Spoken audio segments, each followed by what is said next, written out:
ওকে, তৃতীয় শ্রেণীর ছোট্ট বন্ধুরা কেমন আছো সবাই? আশা করছি ভালো আছো। আলহামদুলিল্লাহ আমিও ভালো আছি। তোমরা দেখতে পাচ্ছ তোমাদের বাংলাদেশ বিশ্ব পরিচয় বইয়ের একটা নমুনা প্রশ্ন, যে প্রশ্নটা তোমাদের প্রথম সাময়িক পরীক্ষায় অনেক অনেক কাজে লাগবে। সামনে ঈদের পরেই প্রথম সাময়িক পরীক্ষা। সো প্রত্যেকটা বিষয়ের উপর তোমাদের অনেকবার পরীক্ষা দেওয়া উচিত, যাতে পরীক্ষাটা অনেক ভালো হয়। তো আমি এভাবে প্রত্যেকটা বিষয়ের উপর 4, 5, 7টা করে মডেল কোশ্চেন দেবো, তোমার সবগুলো সলভ করবে। আর এরপরে বলছি, যারা আমার কাছে অনলাইনে পড়তেছো তারা এই নাম্বারে ইমো, মেসেঞ্জার, হোয়াটসঅ্যাপ বা সরাসরি কল করতে পারো। ওকে, চলো আমরা প্রশ্নটা দেখে নিই একটু। তোমাদের সিলেবাসের মধ্যেই এই প্রশ্নটা, সিলেবাসের বাইরে নয়। সঠিক উত্তরটিতে টিক চিহ্ন দিতে হবে। তোমরা এটা প্রশ্নটা পড়বে সঠিকভাবে। জলজ প্রাণীর আবাসস্থল বিনষ্ট হয় কিভাবে, এটা সহজেই বুঝতে পারো। তোমরা যদি এই প্রশ্নটা যদি বুঝে থাকো যে জলজ প্রাণীর আবাসস্থল বিনষ্ট হয় কী, জলজ প্রাণী মানে যে সকল প্রাণী জলে বাস করে, ওগুলো হচ্ছে জলজ প্রাণী। এই আবাসস্থল মানে যে ওই ওদের আবাসস্থল মানে জল, মানে পুকুর, নদী, নালা, এগুলো।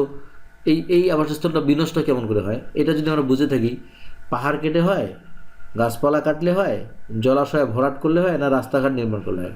অবশ্যই জলাশয় ভরাট করলে হয়, তাই না? এটা কমন সেন্সেই বলা যায়। তো এইভাবে তোমরা বুঝে বুঝে প্রশ্নগুলো উত্তর দিবে, ঠিক আছে?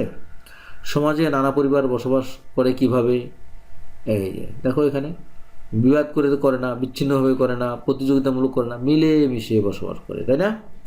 নিচের কোনটি বাংলাদেশের অন্যতম নৃগোষ্ঠী? তোমরা পড়বে আর উত্তর দিবে, আমি উত্তর আর বলছি না। হোসেন শহীদ সোহরাওয়ার্দী কত সালে জন্মগ্রহণ করেন? কত সালে গণ অভ্যুত্থান হয়? মুক্তিযুদ্ধে শহীদ হন কত লক্ষ মানুষ? কত তারিখে আমাদের বিজয় দিবস? নিচের কোন খাবারটি উৎসব অনুষ্ঠানে পরিবেশন হয়? লালন গীতি রচনা করেছেন এই যেগুলো কারা?